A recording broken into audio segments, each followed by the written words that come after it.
Maybe you have a pet, such as a dog, or cat, tropical fish, or maybe you even have a parrot for a pet. These are all examples of different kinds of animals. If you've ever taken a walk in a nearby park, chances are you've heard birds singing, seen a squirrel scampering on the grass, been pestered by insects, or, if you're lucky enough, you've been able to see deer grazing or a snake slithering through the grass. All of these different kinds of animals make their home in nature. During the next few minutes, we're going to take a look at the wide range of animals which inhabit the planet, and we're going to take a look at the process of classifying them.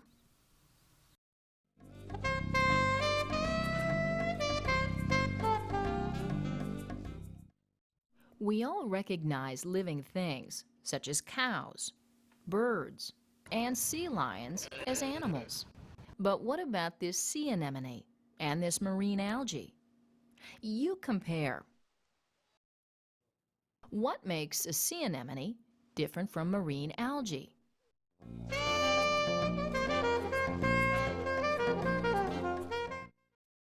Both live in the ocean, and they look somewhat similar. But actually, they're quite different from each other. Marine algae obtains its energy from the sun via the process of photosynthesis. The sea anemone, on the other hand, is an animal, not a plant, and it cannot make its own food. What exactly is an animal?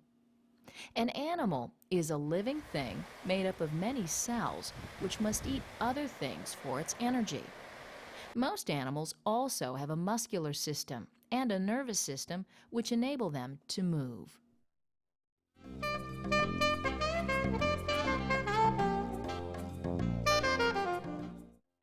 The animal kingdom is the largest of the kingdoms. There are over 1 million different kinds or species of known animals on Earth, and scientists are still discovering new species of animals. There are about 30 different phyla of animals inside the animal kingdom. The 9 largest phyla contain most of the species, and we'll spend our time discussing these phyla. Scientists often group animals into 2 general categories: invertebrates and vertebrates. Invertebrate animals, such as worms, mollusks, and insects, do not have a backbone. Vertebrate animals, such as birds and reptiles, do have a backbone. Animals come in a wide variety of shapes, sizes, body forms, and behavior patterns. Taxonomists use many of these different characteristics to classify animals, including genetic makeup, evolutionary relationships, physical characteristics, and behavior, to name just a few. Let's now take a look at some of the different phyla of animals, beginning with invertebrates and progressing to vertebrate animals.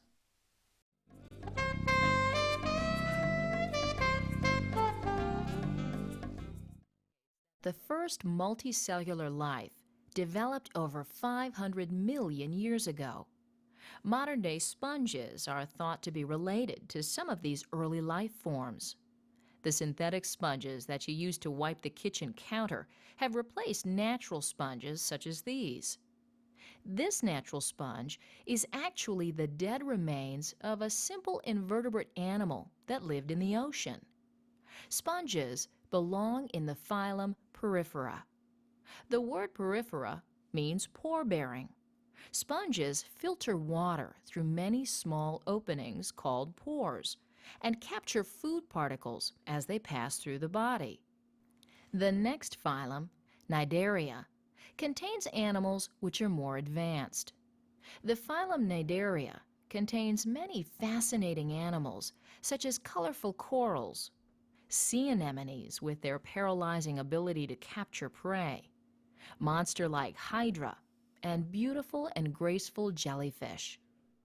Cnidarians possess greater complexity than poriferans, possessing moving tentacles, a nerve net, and other specialized tissues. Cnidarians have a hollow body cavity which is often surrounded by tentacles. The tips of the tentacles, in many cases, contain specialized stinging cells called nematocysts, which are used to paralyze prey. In some animals, such as jellyfish, these stinging cells can be very painful when they come in contact with a person's skin.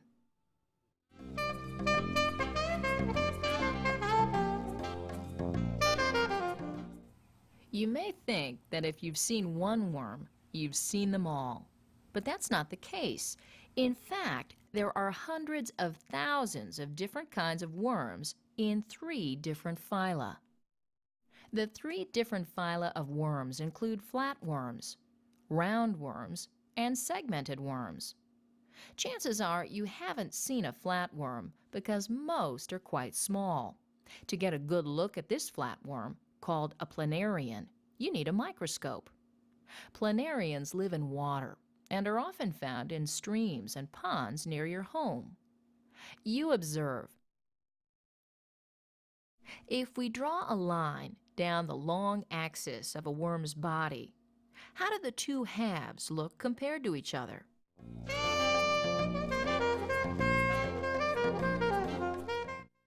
Notice that the 2 halves are mirror images of each other. This is called bilateral symmetry. Flatworms not only include planarians, but also worms called flukes and tapeworms. Roundworms, another phylum of worms, have a head and a tail.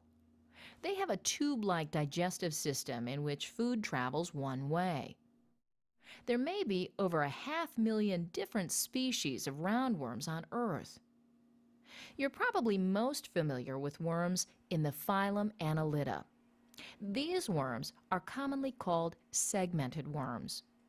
Notice that this common earthworm is divided into numerous segments. Segmented worms, such as earthworms, live on land, while thousands of other species dwell in marine environments, and some, like leeches, live in freshwater.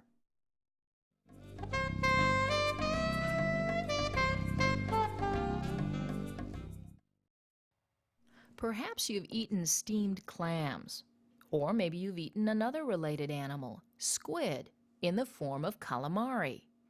These invertebrate animals are members of the phylum Mollusca, of which there are about 110,000 identified species. Examples of mollusks include mussels, clams, oysters, scallops, and squid. Mollusks are soft-bodied animals that usually have inner or outer shells. Some mollusks, such as clams and mussels, have 2 shells, which are hinged and can open and shut. Others, such as snails, have a single external shell. Still other mollusks, such as slugs, don't possess shells at all. Highly developed mollusks called cephalopods possess a head with eyes and tentacles, which are used to capture prey.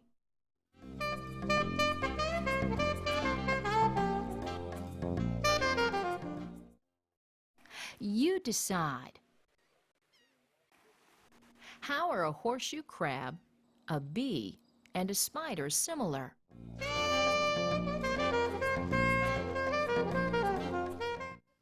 They're all arthropods. Scientists have identified over 1 million species of arthropods. Amazingly, taxonomists believe there may be as many as 1 billion different species of arthropods on the planet, with hundreds of millions yet to be discovered. Members of the phylum Arthropoda are extremely valuable producers of food, such as honey made by bees. And arthropods perform many extremely important ecological jobs. What exactly makes an arthropod an arthropod? First, arthropods have an exoskeleton. This means that they possess a hard skeleton on the outside of their body, as does this lobster. Second, arthropods have jointed appendages. Appendages such as claws, legs, wings, and antennae are jointed. Third, arthropods have segmented bodies, which can be clearly seen in many insects which have multiple segments. Taxonomists divide the phylum Arthropoda into different classes based largely on body form. The class Crustacea includes animals such as crabs, lobsters, barnacles, and shrimp, most of which live in water. Another class, Arachnids, consists not only of spiders, but also include ticks, mites, and scorpions. The class Insecta is the largest class of arthropods. In fact, there are more species of insects than all the other types of animals combined. Characterized by a body with 3 segments and 3 pairs of legs, insects are found just about everywhere on the planet's surface.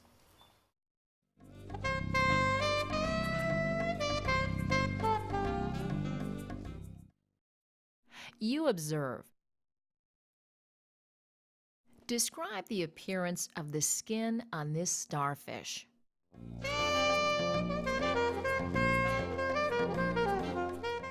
That's right, it looks bumpy or spiny. In fact, the phylum to which starfish belong, Econodermata, is derived from the Greek words meaning spiny skin. Examples of Econoderms include starfish, sea urchins, sea cucumbers, and sand dollars, to name a few. Econoderms are different from arthropods in that most have an internal skeleton and possess radial symmetry, which means they have a symmetry in a circular pattern around a central point. They also have a water vascular system consisting of numerous tubes which conduct food, water, and gases throughout the body. Many econoderms possess tube-like feet which are connected to the water vascular system and enable the organism to walk and obtain food. There are about 6,000 living species of econoderms, with most living in ocean environments.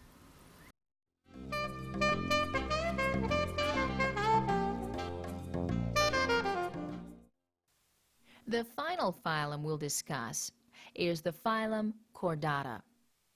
Vertebrates are one class of chordates. We are vertebrates. Vertebrates are animals that have a vertebral column, commonly called a backbone. Within the backbone is the spinal cord, which connects the brain to nerves throughout the body. Vertebrates are often described as being either cold-blooded or warm-blooded. Cold-blooded means that their body temperature is largely dependent on the temperature of the environment. Warm-blooded animals, however, have the ability to maintain a relatively constant body temperature. Let's quickly review the 5 major vertebrate classes. Fish, as you know, are water-dwelling vertebrates, which possess scales, fins, and gills. They may be categorized as jawless fish, cartilaginous fish, or as bony fish. Amphibians include frogs, toads, salamanders, and newts. They breathe through gills in early life stages, but develop lungs later in life. Amphibians also lay their eggs in water. Another class of vertebrates, reptiles, commonly lay their eggs on dry land. Reptiles lay a special type of egg, and they have lungs and scaly skin. Examples of reptiles include lizards, snakes, turtles, alligators, and crocodiles. A group of warm-blooded vertebrates with which you're well familiar are birds. Birds have feathers and possess the remarkable ability to fly. Birds, too, lay eggs. Due to the fact that birds are warm-blooded, they can be found in all corners of the earth. The final group of vertebrates we'll discuss are mammals. You compare. What makes a mammal different from a bird?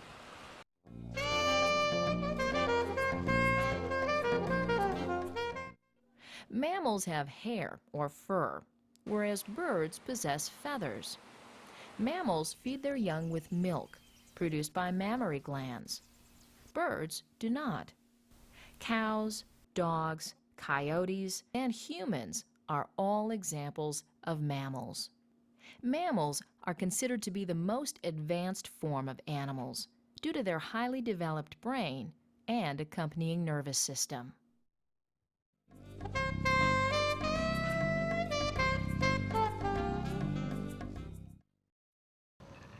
During the past few minutes, we've explored the fascinating characteristics of the animal kingdom and some of the ways animals are classified. We began by seeing that animals are multicellular creatures that eat other things for energy. We discussed that animals are often divided into two major categories, invertebrates and vertebrates. We took a closer look at the major animal phyla, beginning with the simplest organisms, porphyrians, commonly called sponges.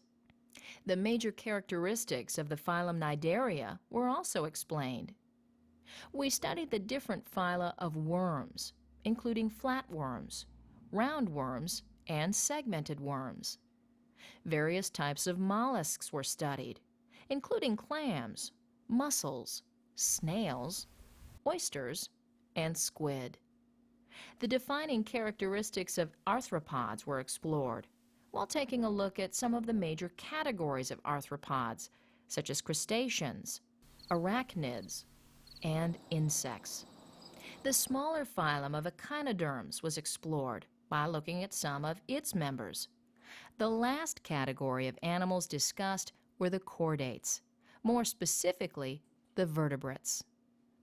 We briefly mentioned the major vertebrate classes, including fish, amphibians, reptiles, birds, and mammals. So, the next time you admire an animal while taking a walk, enjoy eating clams, or playing with your pet, think about some of the things we've discussed during the past few minutes. You just might think about the animal kingdom a little differently.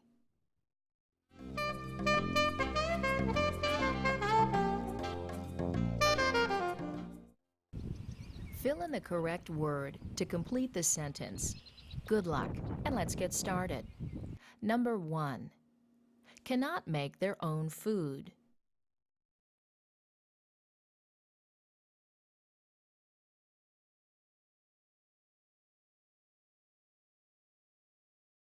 Number 2.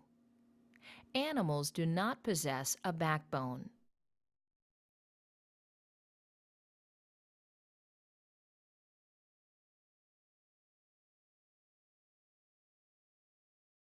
Number 3.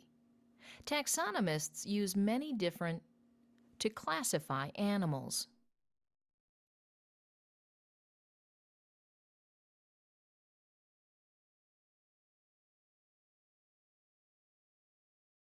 Number 4. Sponges are members of the phylum.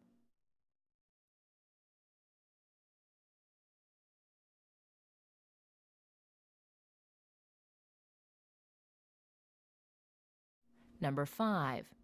This earthworm is one example of a worm.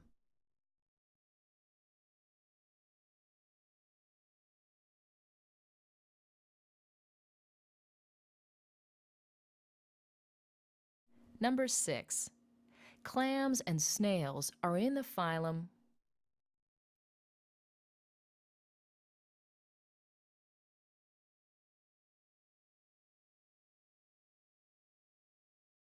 Number 7. The skin of many Econoderms is.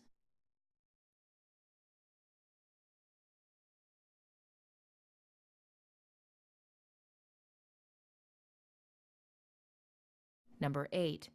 The bodies of arthropods are surrounded by an.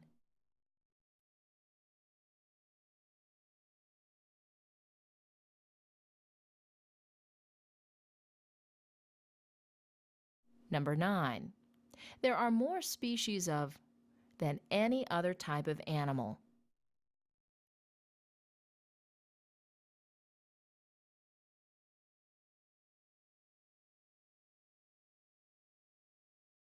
And number 10. Birds and mammals are warm.